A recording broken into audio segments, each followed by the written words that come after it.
আসসালামু আলাইকুম বন্ধুরা, কেমন আছেন সবাই? আমি আলহামদুলিল্লাহ অনেক অনেক অনেক ভালো আছি। আমি বরাবরের মতো আজকে একটা রান্নার ভিডিও নিয়ে আসলাম। আজকে আমার রান্না হলো কাসকি মাছের চচ্চড়ি। দিয়ে দিলাম তেল পরিমাণ মতো, বিসমিল্লাহ। দিয়ে দিচ্ছি পেঁয়াজ কুচি। যদিও মাখায়ে রান্না করা যায় চচ্চড়িটা, কিন্তু আমি এখানে মাখিয়ে রান্না করব না। এখানে কষিয়ে রান্না করব। কষিয়ে রান্না করলে যে পেঁয়াজের একটা স্মেল আছে, সেই স্মেলটা আসবে না। আমি সেজন্য বেশিরভাগই দেখা যায় চচ্চড়ি আমি কষিয়ে রান্না করি। হঠাৎ দু একদিন হয়তো বা মেখে রান্না করি। দিচ্ছি একটু আদা রসুনের পেস্ট। খুব বেশি ভাজার প্রয়োজন নাই, একটু কালারটা হালকা চেঞ্জ হলেই যথেষ্ট। এখন আমি যে কাজটা করবো, আমি দিয়ে দিচ্ছি আলু কুচি।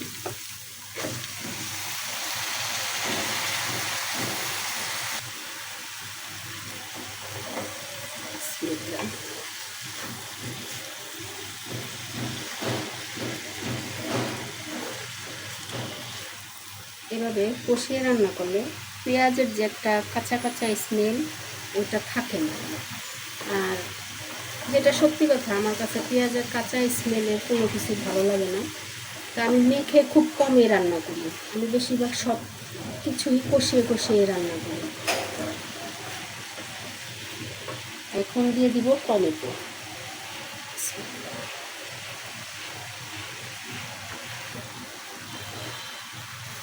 আমার বাসাটা একদম রাস্তার পাশে হওয়াতে খুব শব্দ, গাড়ি, যে কোনো গাড়ি গেলেই হর্ন বাজে। যেহেতু একটা মোচড় আছে, কোনা, এই কোনাটা আসলেই হর্ন বাজে।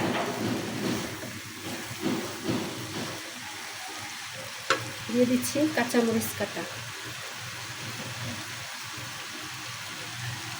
স্বাদ মতো লবণ, মরিচের গুঁড়া, হলুদের গুঁড়া,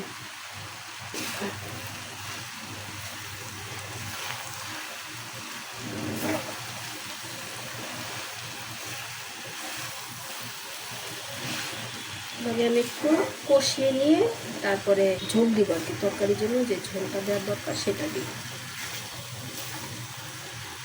এতে কি হয়, আলুটা একটু নরম হয়ে যায়। আর কাসকি মাছ যেহেতু একদমই নরম একটা মাছ, সিদ্ধ হতে সময় লাগে না। সেই জন্য আলু আর টমেটোগুলি যাতে ভালোভাবে সিদ্ধ হয়ে যায়, সেজন্য আমি একটু ভালোভাবে কষিয়ে নিই। একটু নেড়ে চেড়ে নিলেই হয়ে যাবে। আলুগুলো একদম কুচানো, আর টমেটো ভালোভাবে একদম পাতলা পাতলা করে কুচানো হয়েছে। দেখো, কষানো হয়ে গেছে। দিয়ে দিচ্ছি ঝোলের জন্য একটু পানি। দেখেন, আমি এগুলি সিদ্ধ হওয়ার জন্য জাস্ট একটুখানি পানি দিয়ে দিচ্ছি। বিসমিল্লাহ। আর চচ্চড়িতে খুব বেশি একটা পানি লাগেও না। হয়ে গেছে, আর পানি ঠানি দিব না। এখন দিয়ে দিব মাছ। টমেটো দেওয়ার কারণে তরকারির কালারটা একটু টকটকা কালার হয়, ভাল লাগে দেখতে।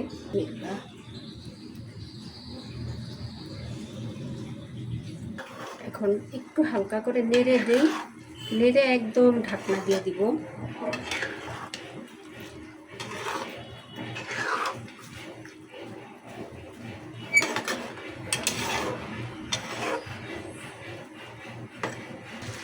এখন দিয়ে দিব ধনিয়া পাতা।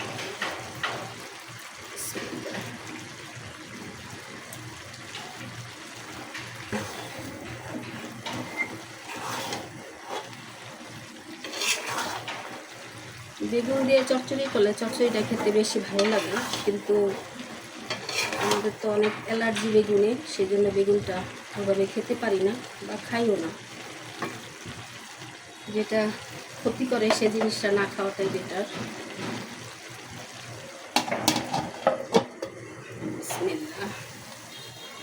চচ্চড়ি রান্না হয়ে গেল। যারা যারা ভিডিওটা দেখলেন সবাইকে জানাই অনেক অনেক ধন্যবাদ। আর সবার মঙ্গল কামনা করে আমি এখানে আমার রান্নাটা শেষ করছি। সবাই ভালো থাকেন, সুস্থ থাকেন। আল্লাহ হাফেজ।